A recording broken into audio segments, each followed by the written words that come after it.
Danone প্যারিসে অবস্থিত একটি ফরাসি বহুজাতিক খাদ্য পণ্য কর্পোরেশন।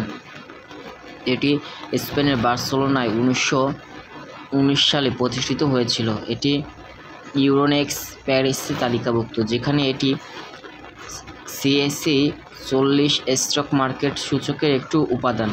কোম্পানির কিছু পণ্য মার্কিন যুক্তরাষ্ট্রে ব্র্যান্ডেড ড্যানোন।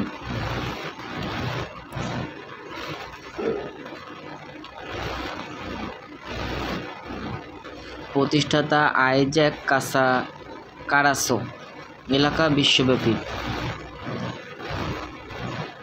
রাজস্ব 27.619 বিলিয়ন, অপারেটিং আয় 3.481 বিলিয়ন, নেট আয় 881 বিলিয়ন, মোট সম্পদ 44.486 বিলিয়ন, মোট ইকুইটি 16.176 বিলিয়ন, কর্মচারী 96,000। 2018 সাল পর্যন্ত ড্যানোন 120টি বাজারে পণ্য বিক্রি করেছে এবং 2018 সালে 24.65 বিলিয়ন ইউরো বিক্রি হয়েছে। 2018 সালের প্রথমার্ধে 29% বিক্রয় এসেছে বিশেষ পুষ্টিকর প্রস্তুতি থেকে, 19% এসেছে ব্র্যান্ডেড বোতলজাত জল থেকে এবং 52% এসেছে দুগ্ধজাত এবং উদ্ভিদ ভিত্তিক পণ্য দইসহ থেকে। ড্যানোন প্রতিষ্ঠা করেছিলেন আইজ্যাক কারাসো। জন্ম ইসাক কারাসো, যিনি অটোমান সাম্রাজ্যের একজন থেসালোনিকিতে জন্মগ্রহণকারী সেফারডিক ইহুদি চিকিৎসক, যিনি 1919 সালে স্পেনের বার্সেলোনায় দই উৎপাদন শুরু করেছিলেন। তার ছেলে ড্যানিয়েল কারাসোর পরে 1929 সালে আইজ্যাক কারাসো কোম্পানিটিকে স্পেন থেকে ফ্রান্সে স্থানান্তরিত করেন, প্যারিসে একটি প্ল্যান্ট চালু করেন। 1942 সালে ড্যানিয়েল কারাসো কোম্পানিটিকে নিউ ইয়র্কে স্থানান্তর করেন। মার্কিন যুক্তরাষ্ট্রে ড্যানিয়েল কারাসো সুইস বংশোদ্ভূত স্প্যানিয়ার্ড জুয়ান মেডগজারের সাথে অংশীদারিত্ব করেন এবং আরও আমেরিকান সোনাতে ব্র্যান্ডের নাম পরিবর্তন করে ড্যানোন রাখেন। 1951 সালে ড্যানিয়েল কারাসো ফ্রান্স ও স্পেনে পরিবারের ব্যবসা পরিচালনার জন্য প্যারিসে ফিরে আসেন এবং আমেরিকান ব্যবসা 1959 সালে ব্রিটিশ ফুডসের সাথে বিক্রি হয়। এটি 1981 সালে ড্যানোন দ্বারা পুনঃক্রয় করা হয়েছিল। 1967 সালে ইউরোতে ড্যানোন ফ্রান্সের তৃতীয় স্থানীয় তাজা পনির উৎপাদনকারী গারভাইসের সাথে একীভূত হয় এবং গেরভাইস ড্যানোন হয়ে ওঠে।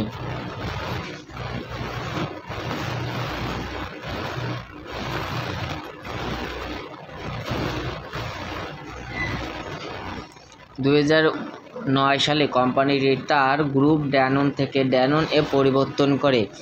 2007 সালে ড্যানোন ডাচ প্রতিনিধিত্ব লুমিকোর শিশু এবং চিকিৎসা পুষ্টি ব্যবসা কেনার জন্য 12.3 বিলিয়ন ইউরো ব্যয় করেছিল।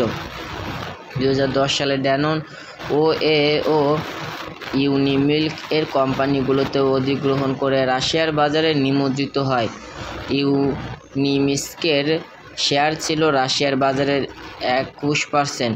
ড্যানোনের দখলে ছিল মূলধনের 57.5%। এটি ইউনিমিল্ক শেয়ার মালিকদের জন্য পুট অপশন লিখে অধিগ্রহণের অর্থায়ন করেছিল।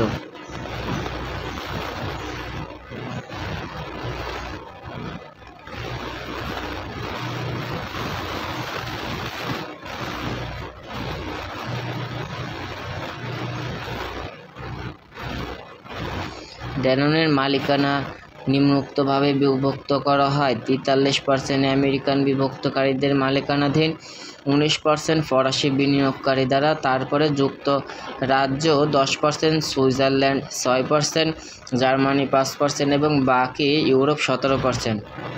কিছু এলাকায় ড্যানোন যৌথ উদ্যোগের মাধ্যমে বৃদ্ধির কৌশল গ্রহণ করেছে, বিশেষ করে দ্রুত বর্ধনশীল উদীয়মান বাজারে, যা তার বিক্রয়ের 50%-এর বেশি প্রতিনিধিত্ব করেন। ড্যানন সৌদি আরবে আল সাফি 2001, ভারতে ইয়াকুল্ট 2005 এবং ভিয়েতনামে 2006, কলম্বিয়া আল কুরিয়া 2007 এবং চীনে মেংনিউ 2013 থেকে 14 এর সাথে যৌথ উদ্যোগে স্বাক্ষর করেছে।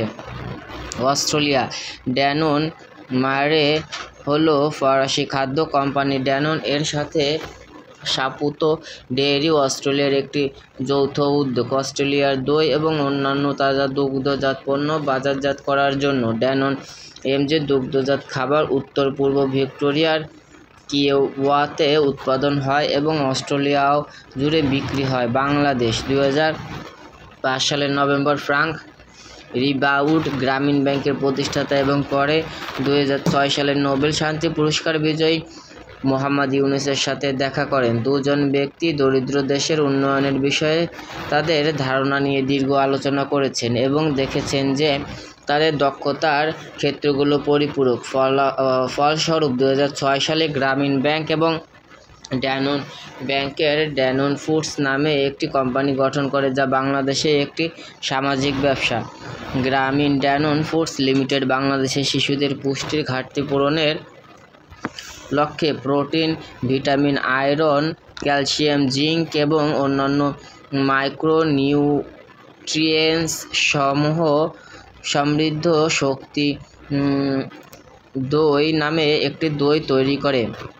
শক্তি দই 6 ইউরো সেন্টে বিক্রি করা হয় এমন মূল্য, যা গবেষণায় দেখা গেছে যে দরিদ্র পরিবারের জন্য সাশ্রয়ী মূল্যের এর লাভজনকতা অর্জন শুধুমাত্র জনস্বাস্থ্যের উন্নতি, কর্মসংস্থান সৃষ্টি, দারিদ্র্য হ্রাস এবং পরিবেশ রক্ষার মতো মানদণ্ডের উপর ভিত্তি করে কোম্পানি অর্জিত মুনাফা ব্যবসা সম্প্রসারণ এবং পরিচালনার জন্য পুনরায় বিনিয়োগ করা হয়।